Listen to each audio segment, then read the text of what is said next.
કચ્છની જેલમાં દારૂની મહેફિલ કેસમાં 5 અધિકારીઓ અને કર્મચારીઓ સસ્પેન્ડ. જેલના ઇન્ચાર્જ અધિક્ષક એવી પરમારને પણ કરાયા સસ્પેન્ડ.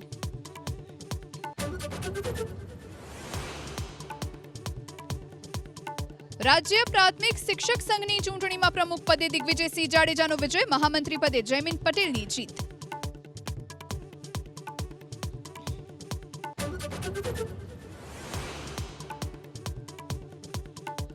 રાજકોટના ધોરાજીમાં ધોધમાર વરસાદ. છત્રાસાથી માણાવદર જવાના રોડ પરનો કોઝવે પાણીમાં ગરકાવ. રસ્તો બંધ થતા ગ્રામજનો પરેશાન.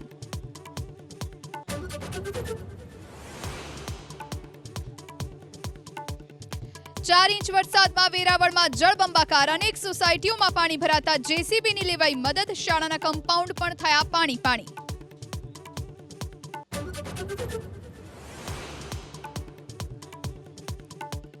શંકાસ્પદ ચાંદીપુરાના 2 કેસ સામે આવતા મહીસાગરમાં આરોગ્ય વિભાગ એક્શનમાં. અલગ અલગ ટીમોએ સર્વેની કામગીરી કરી શરૂ.